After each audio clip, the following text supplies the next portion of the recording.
दोस्तों नमस्कार। मैं प्रशांत कौशिक संवाद इंडिया मंच पर आप सभी का हार्दिक स्वागत करता हूं, हार्दिक अभिनंदन करता हूं। जैसे कि सभी जानते हैं, लोकसभा चुनाव के पश्चात लगातार यूपी की राजनीति को लेकर हलचल मची हुई है, खासतौर से बीजेपी की अंदरूनी राजनीति को लेकर। तमाम तरह की बीजेपी की राजनीति को लेकर लोग कह रहे हैं, कयास लगा रहे हैं, अपने अपने आकलन कर रहे हैं कि योगी आदित्यनाथ जी की जो कुर्सी है मुख्यमंत्री पद की, वह बनी रहेगी या उसमें कुछ बदलाव की संभावना है। और जिस तरह से घटनाक्रम जी, लगातार बीजेपी की अंदर घट रहे हैं, वह कई सारे सवाल भी खड़े कर देता है कि आखिरकार बीजेपी की जो राजनीति अंदरूनी है, उसमें क्या चल रहा है? और किस तरह से वर्चस्व का जो संघर्ष है, वह जो बड़े नेता हैं भाजपा के, उत्तर प्रदेश के और केंद्र के, उनके बीच स्पष्ट रूप से कहीं न कहीं दिखाई देने लगा है। और विभिन्न नेताओं की जो बयानबाज़ी सामने आई है, उसने भी इन चीज़ों को और पुख्ता कर दिया है कि बीजेपी के अंदर सब कुछ सामान्य नहीं है। और आखिरकार ऐसी क्या कारण है कि बीजेपी की जो अंदरूनी राजनीति है, इसमें उसमें बड़ी हलचल हो रही है। और योगी आदित्यनाथ जी की कुर्सी को लेकर तमाम तरह की आशंकाएँ लोग व्यक्त कर रहे हैं। वहीं केशव प्रसाद मौर्य भी अपना पूरा दमखम लगा रहे हैं। और उन ऐसा लगता है कि केशव प्रसाद मौर्य भी इस अपने निर्णय पे आ गए हैं कि इस बार जो मौका है उनके लिए, वह काफ़ी कुछ अच्छी संभावना उनके लिए लेकर आ सकता है। वहीं योगी आदित्यनाथ जी भी कि जो पूरे दमखम के साथ अपनी कुर्सी को लगातार बनाए रखने के लिए लगातार जो उनका स्टाइल है काम करने का, उसको लेकर वे आगे बढ़ रहे हैं। और कल भी उन्होंने उपचुनाव को लेकर बैठकें की और जिस तरह से यूपी में 10 विधानसभा सीटों के उपचुनाव हैं, उसके लिए उन्होंने अपनी जो कार्यशैली या कार्य पद्धति को आगे बढ़ाया। और इन्हीं सब बातों पर चर्चा करने के लिए हमारे साथ देश के बहुत ही वरिष्ठ पत्रकार हैं, इनका परिचय मैं आप सभी से करा देता हूँ। मैं सुनील शुक्ला जी जुड़े हैं, बहुत ही सीनियर जर्नलिस्ट हैं, बहुत-बहुत स्वागत करता हूँ, बहुत-बहुत अभिनंदन करता हूँ। जैसे आप सभी जानते हैं, सुनील शुक्ला जी विभिन्न मंचों पर आप उन्हें देखते भी हैं और सुनते भी हैं और अनेक वर्षों का उनका पत्रकारिता का अनुभव है। जैसे यूपी की जो राजनीति है, उत्तर प्रदेश की राजनीति, इसमें तमाम तरह की चर्चाएँ बटोर रही है और लगातार यूपी की जो मुख्यमंत्री कुर्सी है, उसको लेकर भी तमाम बातें कही जा रही हैं। कहाँ के संगठन के अंदर, भाजपा के अंदर जो हलचल है, उसने अनेक आशंकाओं को और अनेक प्रश्नों को जन्म दे दिया है। अब क्या लगता है, क्योंकि यूपी की राजनीति को आप बहुत बारीकी से देखते हैं, अनेक वर्षों का आपने यूपी की राजनीति को बड़ी बखूबी देखा और जाना है। क्या लगता है वर्तमान जो भाजपा के अंदर के जो हालात नज़र आ रहे हैं, उससे क्या आने वाली दिशा आपको दिखाई दे रही है भाजपा की? धन्यवाद प्रशांत जी। दरअसल इस साल हुए लोकसभा के चुनाव में जो परिणाम आया है, भारतीय जनता पार्टी उसको स्वीकार नहीं कर पा रही है। भारतीय जनता पार्टी के लोग उन तथ्यों को स्वीकार करने के लिए तैयार नहीं हैं, जिनके कारण से उनको इस राजनीतिक नुकसान का सामना करना पड़ा है और इसलिए इस तरह की बातें हो रही हैं। सवाल है कि योगी आदित्यनाथ को हटाने की बात चल रही है, लेकिन प्रश्न ये है कि हटाएगा कौन? उनका विकल्प कौन है? क्या केशव जी मौर्य योगी आदित्यनाथ के विकल्प हो सकते हैं? क्या केशव जी मौर्य के विकल्प बनने पर भारतीय जनता पार्टी में जो जनाधार की गिरावट हो रही है, वो सफल जाएगी, वो रुक जाएगी? क्या भारतीय जनता पार्टी अपने जनाधार को बचाए रखने में सफल हो जाएगी? ये तमाम सवाल और इस किसी का जवाब बीजेपी के पास नहीं। प्रश्न ये है कि अगर इस चुनाव आप क्यों हटाना चाहते हैं योगी आदित्यनाथ को? ऐसा नहीं है कि मैं योगी आदित्यनाथ के बने रहने से इस प्रदेश की जनता बहुत खुश है। बिल्कुल ऐसा नहीं।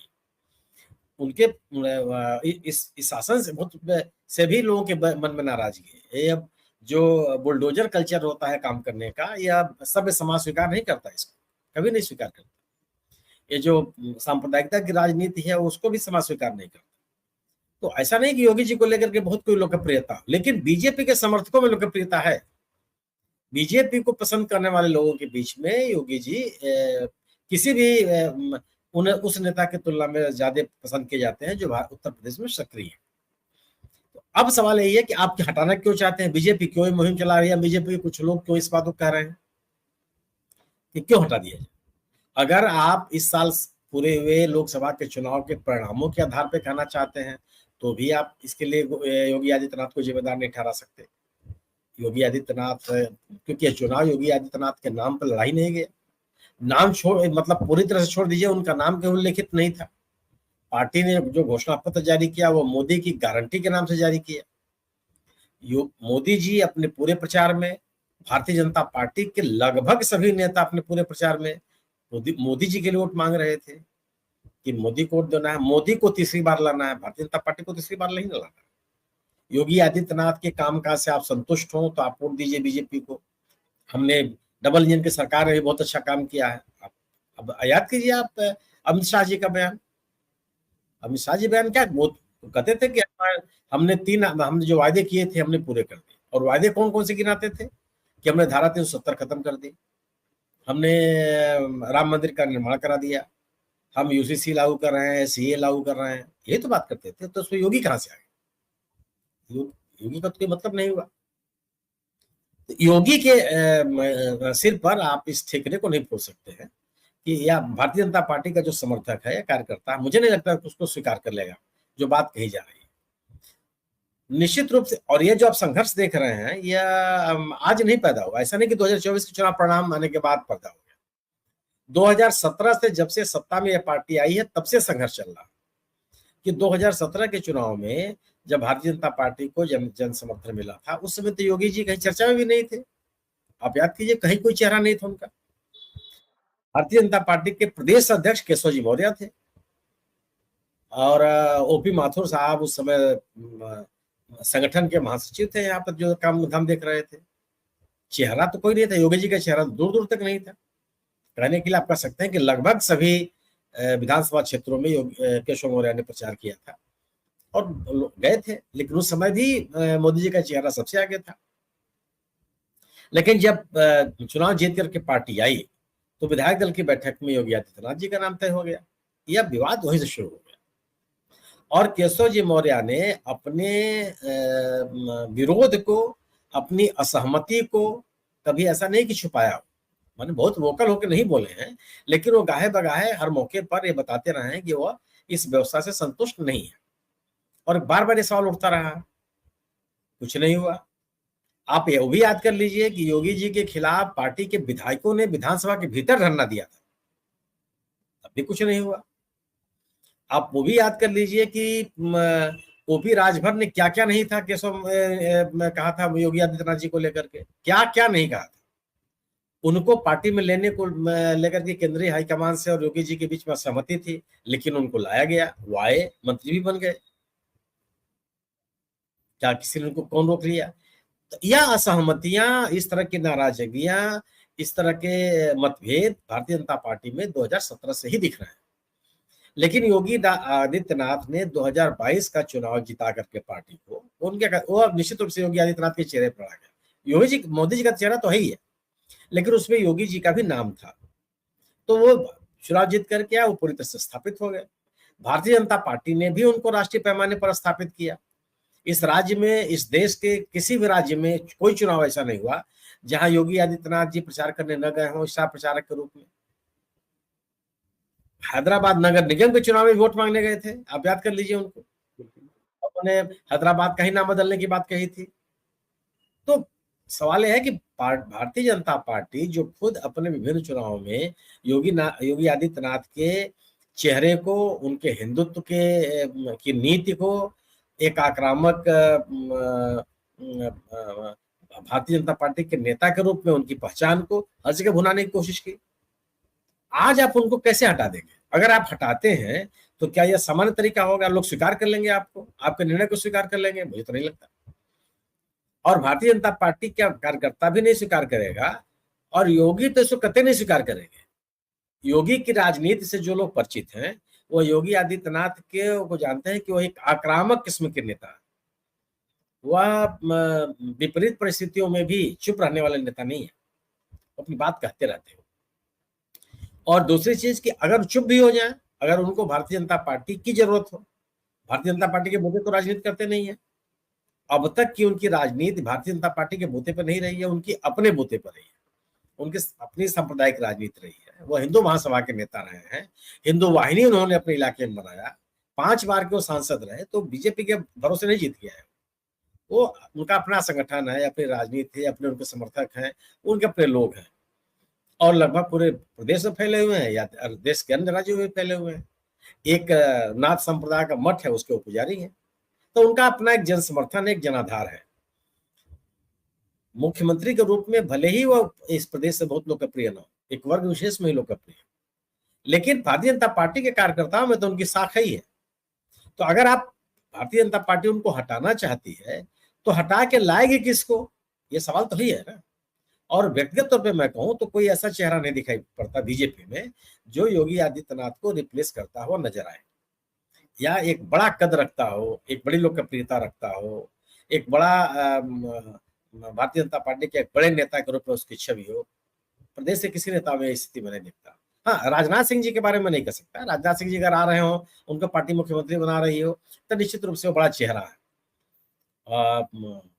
एक पार्टी में भी उनकी साख है, ये मैं ये स्वीकार कर सकता हूँ। लेकिन आज की तारीख में तो कोई ऐसा नहीं है। लेकिन हिंदुत्व के चेहरे के रूप में राजनाथ सिंह जी के ऊपर भी योगी आदित्यनाथ का चेहरा भारी है। अगर भारतीय जनता पार्टी अपने हिंदुत्व के राजनीति को आगे बढ़ाना चाहती है, उस पर टिकी रहना चाहती है, जो टिकी हुई है, अभी आप शुभेंदु अधिकारी का भाषण सुन लीजिए, आपको बात समझ में आ जाएगी। तो मुझे नहीं लगता ये कहानी चलती रहेगी, और कहानी इसलिए चलती रहेगी कि भारतीय जनता पार्टी अपने हार के कारणों को स्वीकार करने के लिए तैयार नहीं है। जब वो तैयार हो जाएगी तो ये विवाद भी खत्म हो जाएगा। जी जी, जी। बिल्कुल, बड़ी महत्वपूर्ण बात कही आपने कि बीजेपी जो अपनी हार की समीक्षा जो तो कर रही है, लेकिन जो कारणों को स्वीकार करने को तैयार नहीं है। इसी वजह से सारे अंतर्विरोध सामने आ रहे हैं। जैसे योगी जी के बारे में आपने जिससे जिससे पूरे विस्तार से कहा कि योगी जी की छवि जो है, वह और लोकप्रियता मतलब जो पार्टी के विचारधारा के समर्थक लोग हैं, उसमें सबसे ज़्यादा उत्तर प्रदेश के अंदर इस समय किसी भी नेता के मुकाबले दिखाई देती है। तो जो उनकी जो छवि लगातार आगे बढ़ रही है, लगातार उनकी जो लोकप्रियता बढ़ रही है, क्या वही दिक्कत कर रही है जो दूसरे अन्य नेता प्रदेश के जिनकी महत्वाकांक्षाएँ हैं मुख्यमंत्री बनने की या बड़े पद लेने की और ऐसी दिल्ली के अंदर जो संघर्ष है आपस का, वो पार्टी की जो छवि है उसको नुकसान पहुँचा रहा है इस संघर्ष के द्वारा? नहीं, भारतीय जनता पार्टी के कार्यकर्ताओं में तो इन चीजों को लेकर निराशा होगी ही होगी। जो योगी जी के समर्थक हैं या भारतीय जनता पार्टी में योगी जी की कार्यशैली से सहमत हैं, उनमें निराशा तो होगी ही होगी। आप कोई योगी जी को रिप्लेस कर दीजिए, ये उनका पार्टी का अंदरूनी मामला हो सकता है। योगी आदित्यनाथ मुख्यमंत्री के पद से हट जाएं, हटा दिए जाएं, चुनाव हार जाएं, तो ऐसा नहीं है कि पूरे प्रदेश में स्यापा हो जाएगा, ऐसा कुछ भी नहीं है। लेकिन भारतीय जनता पार्टी के लोगों में तो निराशा होगी ही होगी, क्योंकि भारतीय जनता पार्टी जिस तरह की राजनीति को प्रश्रय देती है, बढ़ावा देती है, उसके सबसे बड़े चेहरा योगी आदित्यनाथ है। उनके पैरेलल कौन है? कौन ऐसा राजनेता है जो योगी आदित्यनाथ से बड़ी लकीर खींच दे रहा है भारतीय जनता पार्टी के रीति नीति के अनुसार या गवर्नेंस को लेकर के? अगर कोई व्यक्ति योगी आदित्यनाथ की तुलना में अपनी लोकप्रियता बढ़ाना चाहता है, तो उसकी बड़ी राजनीति करनी पड़ेगी ना, उससे ज्यादा उसको लोकप्रियता हासिल करनी पड़ेगी। ऐसा थोड़ा होता है कि जो मुख्यमंत्री होता है वही लोकप्रिय होता है। संगठन में काम करने वाले लोग भी लोकप्रिय होते हैं, विपक्ष में काम करने वाले लोग भी लोकप्रिय होते हैं, अपने कार्यशैली से, अपनी बातों से, लोगों के बीच में अपनी उपस्थिति से। भले सरकार में रहकर के आप आंदोलन नहीं कर सकते हैं, धरना नहीं दे सकते हैं, लेकिन अपनी गतिविधियों से तो आप लोकप्रियता हासिल कर सकते हैं। लोगों में ये धारणा बना सकते हैं कि नहीं साहब, ये बहुत ही एक ऐसे राजनेता हैं जो हमेशा उपलब्ध हैं, जनता के बीच में लोकप्रिय हैं। आप माने ऑरा क्रिएट करके लोकप्रियता नहीं हासिल कर सकते कि मैं बड़ा भारी मंत्री हूँ, बड़ा भारी मेरे पास पद है, मार मेरे पास फौज फाटक है, इससे आप लोकप्रियता नहीं हासिल कर सकते। फिर तो आप जब तक सरकार के आप अंग हैं तो आपका ये सब ऑरा बना हुआ है, जहां सरकार से बाहर हुआ कहानी खत्म। अगर आप लोग योगी आदित्यनाथ को कोई नेता ऐसा है जो उनको रिप्लेस करना चाहता है, उनकी जगह पर स्थान लेना चाहता है बीजेपी के भीतर, तो योगी आदित्यनाथ की तुलना में उसको अपनी तस्वीर बड़ी करनी पड़ेगी, एक बड़ी रेखा खींचनी पड़ेगी, एक बड़ा माहौल बनाना पड़ेगा, अपना आकार बड़ा करना पड़ेगा, और वह भारतीय जनता पार्टी के कार्यकर्ताओं के बीच में लोकप्रियता के आधार पर ही बन सकता है, और कोई आधार नहीं है। जनता तो बनाएगी 2027 में, इसके बाद तो नहीं बनाने वाली है। तो पार्टी के भीतर जो चल रहा है, उस पार्टी के भीतर भी तो कम से कम एक बड़े कद काठी का व्यक्ति निकले, बड़े एक जनाधार का व्यक्ति निकले, जो साबित करे कम से कम।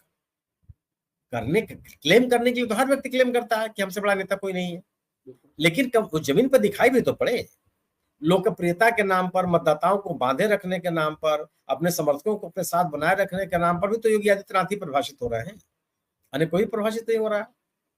क्या भूपेंद्र चौधरी जी जो अपने गृह जनपद में चुनाव हार गए, वो दावा कर सकते हैं कि वो योगी आदित्यनाथ का विकल्प बन जाएंगे? केशव जी मौर्य जो अपना खुद का चुनाव हार गए 2022 में, और 2024 के लोकसभा के चुनाव में उनके गृह जनपद सहित आसपास के सभी जिले संसदीय सीटें बीजेपी हार गई, तो कहेगी कि नहीं जब योगी आदित्यनाथ के क्या पैरेलल हो गए? ब्रजेश पाठक जी आसपास जितने भी जहां राजनीति करते हैं, कोई किस सीट पर जिता लेके चले आए, या पार्टी का मत प्रतिशत कहाँ बढ़ा दिए? तो मेरे चुनौती देने की स्थिति तो बने। और अगर आप Bharatiya Janata party suicidal mode में जाना चाहती है कि हम कुछ भी हो जाए, भले हम नष्ट हो जाए, हम जाएंगे, पूरी आजादी है, एक राजनीतिक दल है, उसको निर्णय लेने का पूरा हक है, बिल्कुल निर्णय ले सकती है। लेकिन मुझे नहीं लगता कि आज भारतीय जनता पार्टी में कोई ऐसा चेहरा है जो योगी आदित्यनाथ के चेहरे को का मुकाबला कर ले। उनकी काम बीजेपी अगर अपनी कार्यशैली में परिवर्तन ला रही हो कि वह हिंदुत्व की राजनीति से अलग हट करके सामाजिक सशक्तिकरण की राजनीति करने जा रही है, ध्रुवीकरण की राजनीति नहीं करना चाहती, सामाजिक न्याय की राजनीति करना चाहती है, तो सकता है कोई इस नए राजनीति के साथ नए चेहरे को ले आवे, जो मुझे दिखता नहीं। जी जी, जी, जी। बिल्कुल ठीक कहा आपने। अच्छा, जैसे कि अगर हम बीजेपी की जो राजनीति है पूरे देश के हिसाब से, स्टेट वाइज़ के हिसाब से देखें, जितने भी छत्रप थे उनके राज्यों के हिसाब से, मध्य प्रदेश में शिवराज सिंह चौहान थे, वसुंधरा राजे राजस्थान में थीं, और कर्नाटक में येदियुरप्पा थे, या गुजरात में भी जो होम स्टेट है मोदी जी का और अमित शाह का, वहाँ भी लगातार मुख्यमंत्री बदलते रहे। उत्तराखंड में हमने देखा कि 3-3 मुख्यमंत्री बदल गए। तो जिस तरह की शैली राजनीतिक रूप से सेंट्रल लीडरशिप बीजेपी की अपनाती रही है कि कभी भी वह लीडरशिप को वहाँ बदल देती थी। क्या यूपी में भी उस तरह का जो लगातार उनका प्रयास है, जो जैसे राजनीतिक हलकों में जो चर्चा है, यहाँ पे उनकी असफलता, वो बेचैन कर दिया सेंट्रल लीडरशिप को? जिस तरह से लीडरशिप पे उनकी पकड़ नहीं है इस स्टेट की, तो क्योंकि जिस तरह की उनकी शैली रही है विभिन्न स्टेट्स के अंदर कभी भी नेतृत्व परिवर्तन करने की, वह यूपी में जो कामयाबी नहीं मिल रही है उन्हें नेतृत्व के ऊपर अपनी पकड़ साबित करने के लिए, या अपना जो एक क्या है ना प्रभाव स्थापित करने के लिए, या वो बेचैनी है पूरी संघर्ष के पीछे? भारतीय जनता पार्टी ने जिस किसी राज्य में जनाधार वाले नेता को मुख्य धारा से हटाया है, पार्टी को नुकसान हुआ है। कर्नाटक का उदाहरण आपके सामने है पहले, जिसमें वाईएस येदियुरप्पा के लोगों ने हटाया, पार्टी चुनाव हार गई, मत प्रतिशत गिर गया, राज्य सरकार कांग्रेस की बन गई। आप तेलंगाना के चुनाव में आ जाइए, तेलंगाना के चुनाव में जो सबसे वोकल नेता थे, उन नेता को लेकर के चले आए वो केंद्र की राजनीति कराने के लिए, मैं नाम बोल रहा हूं उनका, कांग्रेस की सरकार बन गई। आप जो सबसे ज्यादा हमलावर थे केसीआर साहब के खिलाफ, सबसे ज्यादा हमलावर थे राजा सिंह, सम राजा सिंह ऐसे नाम है उनका। जी, जी, जी। वो क्या हुआ, भारतीय जनता पार्टी का जनाधार कितना कमजोर हुआ वहां। जो पार्टी लोकसभा के चुनाव में 2019 के लोकसभा के चुनाव में कांग्रेस से बेहतर प्रदर्शन की थी, 3 सीटें लोकसभा में कांग्रेस ने जीती थी, 4 सीटें बीजेपी ने जीती थी। हैदराबाद नगर निगम के 48 नगर निगमों में बीजेपी ने जीत दर्ज किया था, बीजेपी कांग्रेस से बेहतर प्रदर्शन किया था। सरकार जब विधानसभा का चुनाव हुआ तो वहां कांग्रेस की सरकार बन गई। क्या हो, जब जनाधार वाले नेताओं को आप हटाएंगे तो आपको इस सामना करना पड़ेगा। आप राजस्थान में देख लीजिए, वसुंधरा राजे का इन्होंने किस तरीके से उनको किनारे किया, मुख्य धारा की राजनीति से अलग किया, एक तरह की उपेक्षा हुई, टिकट बंटवारे में भी उनकी नहीं चली, मुख्यमंत्री भी के निर्णय में भी उनके पसंदगी नापसंदगी पर ख्याल नहीं किया गया। आप वो दृश्य याद कर लीजिए, विधायक दल की बैठक हो रही थी और राजनाथ सिंह जी ने पर्ची निकाल के दिया तो उनके चेहरे पर क्या भाव आए थे।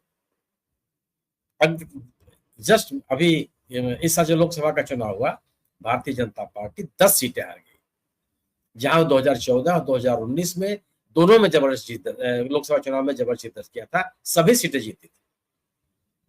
अभी विधानसभा के चुनाव में उन्होंने अपनी जीत दर्ज की, लोकसभा के चुनाव आते आते अपनी 10 सीटें हार गए।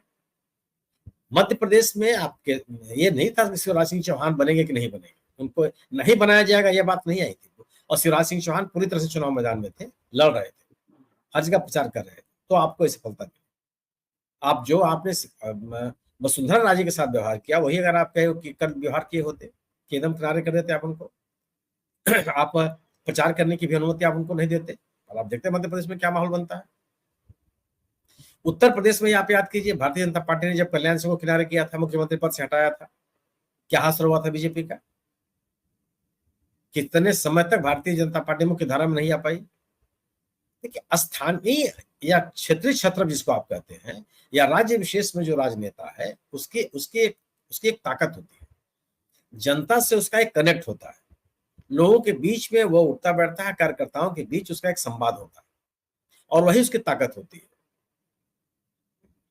राज्य विशेष के कार्यकर्ताओं का हमेशा संबंध तो केंद्रीय नेताओं से नहीं हो सकता, संभव ही नहीं है वो। जब केंद्रीय नेताओं को पूरा देश देखना तो एक राज्य पर तो केंद्रित करेंगे नहीं और हमेशा उपलब्ध नहीं हो सकते। लेकिन राज्य विशेष में काम करने वाले नेताओं की खासियत होती है और वो राजनेता अपने क्षेत्रीय कार्यकर्ताओं से स्थानीय स्तर पर लोगों को मिल करके पार्टी के कार्यकर्ताओं में उत्साह बनाए रखते हैं, आम लोगों को भी पार्टी से जोड़ने का प्रयास करते हैं। अगर आप ऐसे नेताओं को किनारे करेंगे या आप उनको महत्वहीन करने का प्रयास करेंगे तो उसकी राजनीतिक कीमत तो आपको चुकानी पड़ेगी, आप इससे बच नहीं सकते। यह अन्य राज्यों में भी हुआ है और आपको यह स्थिति देखनी पड़ेगी उत्तर प्रदेश में भी अगर आपने खेल किया तो या किसी राज्य में आपने खेल किया। आप वहां देखिए ना, पश्चिम बंगाल में जहां भी आप उभर रहे हैं, दिलीप घोष को आपने प्रदेश अध्यक्ष के पद से हटाया, नए अध्यक्ष को लेकर कितनी नाराजगियां लोगों के मन में पैदा हो। ऐसा होता नहीं है। जो जनाधार का नेता है, आप जनाधार मतलब अपनी पार्टी कार्यकर्ताओं में जिससे अपनी लोकप्रियता हासिल की है, पार्टी के कैडर्स तैयार किए हैं, वो तो उसका जन समर्थन तो बना रहे हैं, अपनी पार्टी में लोकप्रियता उसकी बनी रहेगी और जब उसकी उपेक्षा होगी तो निश्चित रूप से पार्टी को का नुकसान होगा, क्योंकि उनको समर्थकों को लगने लगता है कि जब हमारे नेता की यह दशा है, उसकी कोई पूछ ही नहीं है तो हम यहाँ रह के क्या करेंगे, ये संदेश जाता है। और यह कीमत अगर भारतीय जनता पार्टी ने यही इतिहास दोहराया उत्तर प्रदेश में, तो कम से कम वह अपने कार्यकर्ताओं में ही निराशा पैदा करेगी। क्षेत्रीय नेताओं को, क्षेत्रीय क्षत्रपों को जिनकी लोकप्रियता है, उनके साथ आप इस तरह का अमर्यादित आचरण करके पार्टी की लोकप्रियता को, उसके आधार भूमि को, आप उस कार्यकर्ताओं को अपने साथ जोड़े रखने की जो कोशिशें होती हैं, उसको आप चोट ही पहुंचाते हैं। जी बिल्कुल ठीक है। अपने कार्यकर्ताओं की जो कहीं निराशा पैदा होती है अगर इस तरह की जो घटनाएं सामने आती हैं, विवाद आपस के सामने आते हैं। तो जिस प्रकार भूपेंद्र चौधरी के बारे में कहा जा रहा है, जो प्रदेश होते हैं बीजेपी के, उन्होंने की हार की जो जिम्मेदारी लेते हुए अपना इस्तीफा की पेशकश की है। तो ऐसे में कहीं ये जो पेशकश है उनकी, जो कहा जा रहा है कि भूपेंद्र चौधरी ने ऐसा कदम उठाया है, कल अपने राष्ट्रीय नेतृत्व के साथ मीटिंग में, और केशव प्रसाद मौर्य भी उन मीटिंगों में, अलग-अलग मीटिंगों में रहे हैं दिल्ली के अंदर। तो ये योगी आदित्यनाथ प्रेशर टैक्टिक्स, एक तरह की जिम्मेदारी को स्वीकार करने के लिए? प्रेशर टैक्टिक्स क्यों हो सकती है योगी आदित्यनाथ? योगी आदित्यनाथ इस बात को क्यों स्वीकार कर लेंगे? आप याद कीजिए ना, रिजल्ट आते ही सबसे पहले इस तरह की पेशकश किया था देवेंद्र फडणवीस में महाराष्ट्र में। उन्होंने कहा कि मैं उप मुख्यमंत्री पद छोड़ने के लिए तैयार हूं, क्योंकि जो पराजय है उसकी नैतिक जिम्मेदारी लेता हूं। पार्टी ने स्वीकार कर लिया, क्योंकि अगर आप यह सिलसिला शुरू होगा तो यह जिम्मेदारी मोदी जी तक क्यों नहीं जाएगी? अगर आप इस बहस को आगे बढ़ाएंगे तो यह जिम्मेदारी मोदी जी को क्यों नहीं लेनी चाहिए कि पूरा का पूरा प्रचार अभियान मोदी जी के नाम पे चला, मोदी जी ने चलाया, मोदी जी हर जगह उपस्थित रहे, सैकड़ों की संख्या में उन्होंने रैलियां की, शायद ही कोई ऐसा राज्य हो जहां वो न गए हों, पराजय की स्थिति बन गई। तो अगर इस तर्क को आप आगे बढ़ाएंगे तो ये मोदी जी तक, अमित शाह जी तक जाता है, जेपी नड्डा तक जाता है, योगी तक ही क्यों रुकेगा? तो क्या इस तर्क को भारतीय जनता पार्टी आगे बढ़ाना चाहेगी? क्योंकि यह रुक नहीं जाएगी भूपेंद्र चौधरी तक। ठीक है, भूपेंद्र चौधरी ने कहा कि हमारी जिम्मेदारी है, एक तरह का उन्होंने बयान दिया। अगर आप इस्तीफा स्वीकार करने लगेंगे या इस्तीफा दिलवाने लगेंगे लोगों से, तो ये बहस तो लंबी जाएगी ना। सवाल है कि गुजरात में अगर एक सीट भी हार गई बीजेपी और पूरा का पूरा प्रचार मोदी जी के नाम पर चल रहा था, तो क्या मोदी जी के ऊपर जिम्मेदारी नहीं जाती है? लेकिन नेताओं के ऊपर इस तरह की जिम्मेदारी नहीं छोड़ी जाती। सोनिया गांधी जब पार्टी 2014 में चुनाव हारी थी, तो या 2000 अटल बिहारी वाजपेयी के दौर में हारी थी, तो ये थोड़ा कहा गया था कि सोनिया गांधी को चुनाव हार गई। बड़े नेताओं की बड़ी स्थिति बनती है, कोई पार्टी अपने बड़े नेताओं पर इस तरह का ठिकरा नहीं फोड़ना चाहता। तो यह बात ये तो बिल्कुल सही है, लेकिन अगर आप इस बहस को आगे बढ़ाएंगे तो यह बात मोदी जी तक जाकर रुकेगी। और क्या भारतीय जनता पार्टी यह स्वीकार करने के लिए तैयार है, मोदी जी के नाम पर वो बात करने के लिए तैयार है कि नहीं ठीक है, जो चुनाव में हुआ वह मोदी जी की भी अलोकप्रियता इसमें शामिल है, मोदी सरकार के कार्यक्रमों नीतियों के खिलाफ भी लोगों की ये अभिव्यक्ति है, क्या स्वीकार करेंगे? यह स्वीकार कर ले तो पूरा कहानी ही खत्म हो जाए, हर समस्या का समाधान हो जाए कि यह जो जनादेश है वो केंद्र सरकार के कार्यक्रमों, नीतियों या गवर्नेंस को लेकर के। केंद्र सरकार के द्वारा या राज्य सरकार के द्वारा, विभिन्न राज्य सरकारों के द्वारा जो लोगों के जीवन के सवालों को समाधान करने की कोशिश नहीं की जा रही है, उसके प्रति जन आक्रोश। आप अगर अगर लोग कह रहे हैं कि साहब अग्निवीर योजना को लेकर लोगों के मन में नाराजगी है, यह महसूस तो आप भी करते हैं ना कि अगर अग्निवीर योजना को लेकर के लोगों के मन में उठे हुए जो आपत्तियां हैं, अगर आप इसको स्वीकार न कर रहे होते तो चुनाव में भी उस योजना का प्रचार करते, और आप कहते कि हमने इतनी बड़ी योजना में हम लेकर के आए हैं कि आप इसको हाथों हाथ लीजिए, आप तो नहीं कर पाए। एक भी रैली, एक भी कार्यक्रम, एक भी जनसभा में भारतीय जनता पार्टी का नेता अग्निवीर के समर्थक में तो नहीं खड़ा हुआ, चाहे वो हरियाणा हो, चाहे वो पंजाब हो, चाहे हिमाचल हो, चाहे पश्चिमी उत्तर प्रदेश हो, चाहे उत्तराखंड हो, जहां सर्वाधिक सेना में जाने वाले लोग हैं, वो तो नहीं कर पाया कि अग्निवीर की योजना बहुत अच्छी है। तो आप इसको आप भी स्वीकार करते हैं कि गलतियां हुई हैं, लेकिन उसको कह नहीं पा रहे, और आप इस तरह के कंधे तलाश रहे हैं कि जिसके आधार पे कहा दिया जाए कि पार्टी का इनके कारण उनके कारण चुनाव हारी। ये मुझे नहीं लगता कि लोग उसको स्वीकार करें। जी। बिल्कुल ठीक कहा आपने। और कार्यक्रम के अंत में आते हैं, अब पूरे जो एपिसोड है वर्तमान का, इसको किस दिशा में मतलब इसकी जो कहाँ पूर्ण होता देख पा रहे हैं, कहाँ पर जाकर ये जो पूरा जिसमें विवाद है भारतीय जनता पार्टी के अंदर वर्चस्व की जंग है, किस मुकाम पर जाते आप देख पा रहे हैं पूरे विषय को? नहीं, यह कोई मुकाम भारतीय जनता पार्टी चाहती नहीं है। यह विवाद ही इसलिए पैदा किया गया है कि आप जो वास्तविक कारण है उस पर चर्चा मत कीजिए, वह विमर्श में न जाए, वह जनता के बीच में न उसकी चर्चा न होने पाए। यह विवाद ही इसलिए पैदा किया गया है। अन्यथा अगर पार्टी वस्तुतः अपनी समस्याओं का समाधान चाहती, लोग बैठते अपना बात कर लेते। लेकिन जो बैठक हुई पार्टी के हार के कारणों की समीक्षा करने के लिए, उसमें आपने कौन सी चर्चा की? आपने कहा कि साहब भितरघात हुआ, आपने कहा कार्यकर्ताओं में असंतोष था, आपने कहा कि सरकारी अधिकारियों कर्मचारियों ने सहयोग नहीं दिया। ये कोई कारण होते हैं? आप सरकारी अधिकारियों कर्मचारियों के विरुद्ध चुनाव लड़ने गए थे, यानी कि आपके ऊपर जो है आरोप लग रहा है कि जो भी चुनाव जीते हैं आप, वो सब सरकारी मशीनरी के दुरुपयोग की वजह से हुआ, तो साबित होता है आपके ऊपर। भितरघात की अगर आप बात करते हैं तो वाराणसी में कौन भितरघात कर रहा था? कौन ऐसा नेता है जो भितरघात की सोच सकता है वाराणसी जैसे संसदीय क्षेत्र में या लखनऊ जैसे संसदीय क्षेत्र में? कौन है जो सोच रहा था?